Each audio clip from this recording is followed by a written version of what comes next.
mendak alon tata tramsilanira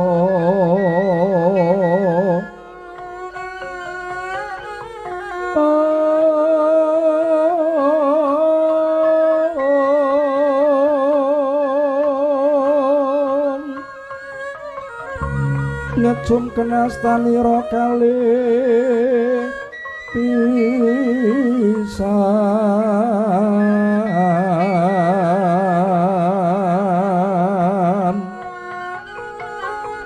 yen ngandika magawe pronto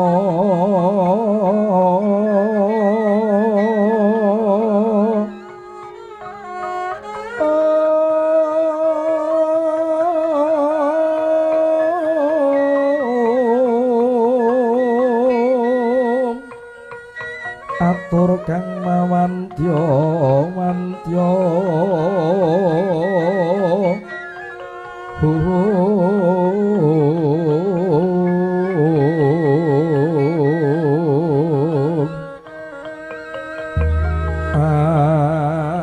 alon wijiling sabda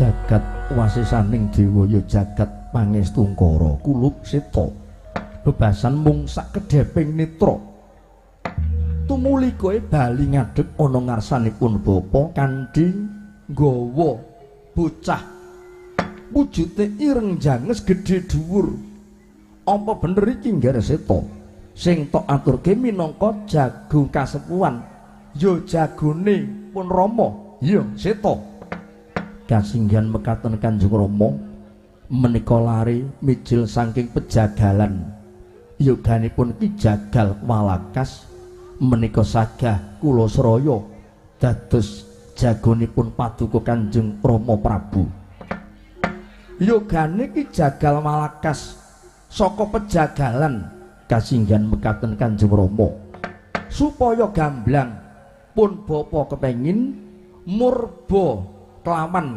bocah nom-noman iki jenenge sapa Ngger jenenge sapa menika naminipun pun Jagal Bilawa jenenge Jagal Bilawa kasinggihan mekaten Kanjeng Rama ya coba ingsun bakal murba masisa Jagal Bilawa apa bener kowe atmajane Jagal Walakas bocah saka pejagalan kene Jagal Bilawa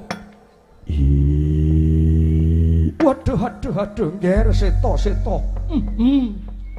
lah kok ngerem bumine dadi horeg iki sing nyuwara sapa Ngger Seta apa iki swarane Jagal Bilawa apa iki ana lindhu lah inggih menika saksamunipun dipun dangu Jagal Bilawa badhe munjuk atur ning kok ngerem bumine dadi horeg nganti tratapan deg-degan penggalihipun bapa Jagal Bilawa bener kowe yogane Jagal Walakas Matwapati Ratu Gustiku iya bener sing dadi ngendikamu aranku Jagal Bilawa atmajane bapa Jagal Walakas saka pejagalan biyo suarane arum Hamamet Prana mikat sih miluto sagung kawula dasih kowe gedhe jenggureng ning ora medeni ning mibawani jagal bilawa njaluk pangapura kon ora iso ndodok ora bisa nyembah mula mung basane jagal bilawa wae tampan ana Majapati Ratu Gustiku. Iya ora dadi apa jagal bilawa mbok menawa kodrate kowe kudu kaya ngono nungkak krama karo sapa wae sing baku lati ati lan pakartimu tansah nyawiji wis ndak tampa pangestuku tampan ana jagal bilawa tak gegem uga dadi jimat.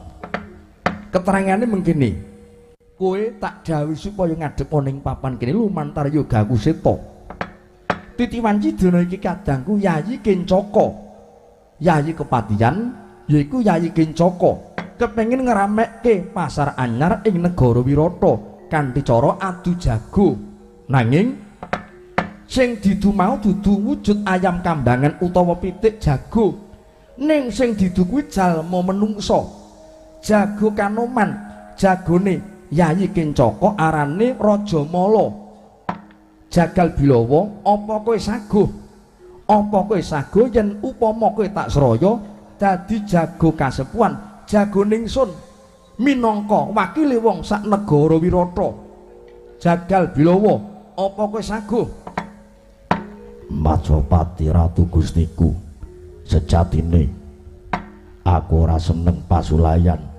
aku ora seneng dredah nanging nggonku nyagui lakon iki mergo aku ngrumangsani uripe jagal bilawa mapan ana negara Wirata tegese aku kudu melu cawe-cawe acancut Taliwondo njaga ateke nusa lan bangsane yen ngono kowe saguh ya tak saguh lah dalah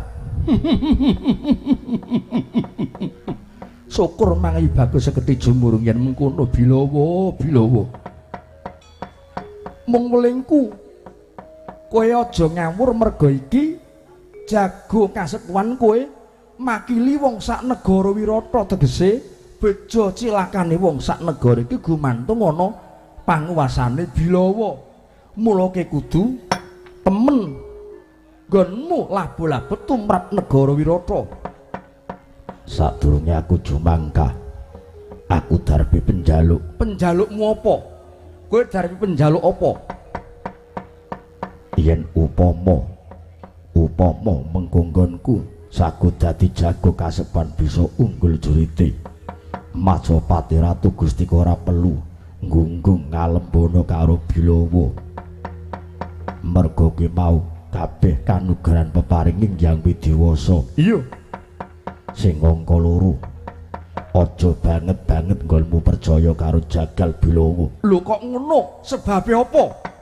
aku menungso lumrah ora beda kaya dene Majapati Ratu Gustiku ning kabeh mau kudu sumendhe tinakdir narima panduming Kang Maha Kuwasa pasrahna marang panguwasaning Gusti King Hakarya Luka sing angka 3 piye aku saguh ning syarate ora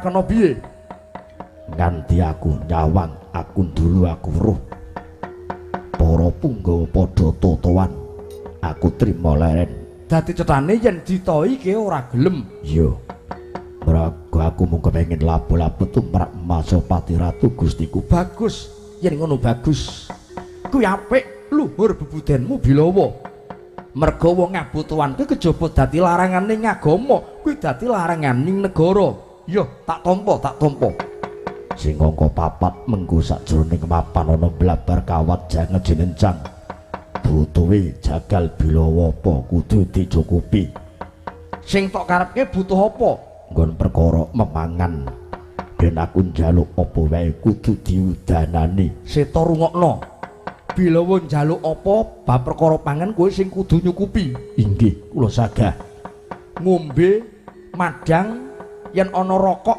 kuwi tanggung jawab seta inggih kula tanggel jawab Kanjeng Rama yen nganti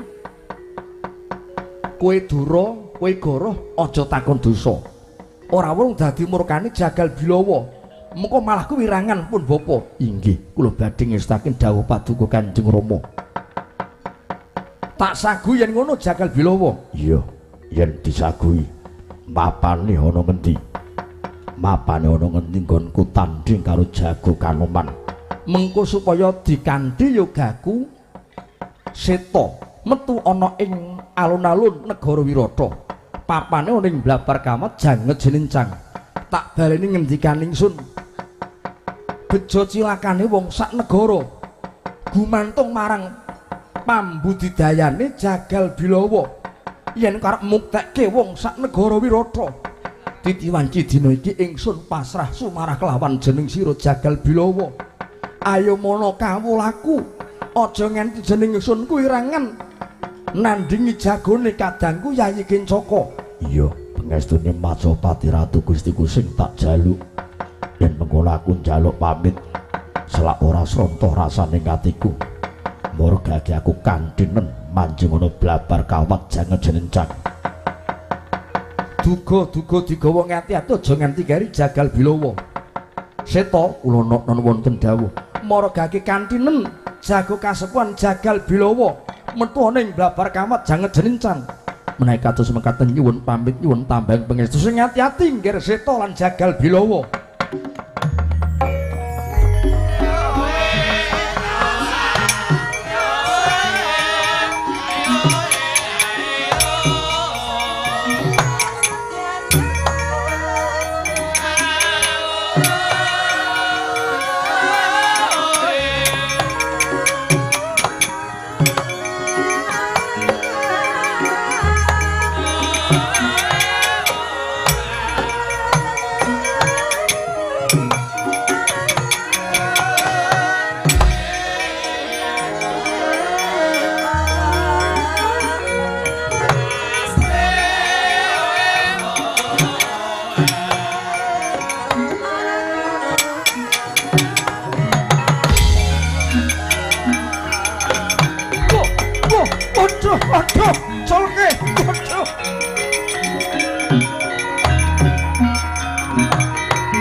Bilawa colke. Aku kok tak junjung karepmu piye? Luputku apa Bilawa, luputku apa? Majapati Ratu Gustiku. Bilawa piye? Sawangen jagate Jagal Bilawa. Menceng utawa jejeg. Sawangen jagatku doyong apa jejeg. Tak sawang saka panggraitan ingsun jagate Jagal Bilawa kowe jejeg ora menceng ora doyong Jagal Bilawa. Yen ngono muga-muga nggonku ngayahi pakaryane iki entuk gawe pengestune Majapati Ratu Gustiku ingkang tak pepundi. Gonggo trigonggo muga-muga lakumu entuk cepaka samakul gedene Jagal Bilawa.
Yoganipun Bapa Utara lan Pratsangka kula nuwun wonten dawuh Kanjeng Rama. Nadan wis uncat saka parpatan agung yogaku Seta nganti jago kasepuhan yaiku Jagal Bilawa. Nanging lelakon iki aja ditegake merga pamanmu Yayi Kencaka wis miwiti gawe rame-rame sekuton karo kawula diwene dhuwit 100.000 200.000 supaya nyuwarake yen to pun bapa le nyekel panguwasa ora pecus ora jegos pamrih supaya lereh keprabon kang mangkono nggone gawe derja gawe geger gawe rame-rame iki cetha mung arep njungking kawibawaning pun bapa kang mangkono margagi metu njaba kadang musiseta aja nganti ditegake lan yen upama sira utara warat sangka kok kowe nyamang ana kawulaku sing gawe rame-rame gawe geger gawe ubung-ubungan tumuli leremno candheten kamurkane aja nganti sak mengko saya ngombro-ombro ya ngger utara lan warat sangka prastawa timbalan dawuh paduka daya-daya madal pasilan nyuwun pamit kula gi nyuwun pamit Kanjeng Rama ya ngger metu njaba bubarna kang padha gantung siba ingsun arsa kondur angedaton wopo mangkono wis paripurna pangandikanipun Sang Prabu Matsapati ya Raden Durgandana jelek saking palenggan dampar gading arsa kondur angedaton ing ngajab sangganing panceti biyada manggung katanggung Jaka Paloro ping sami ngampil upacaraning keprabon kondure Sang Prabu Kawistara kabalabak samudra bena yen Cinandra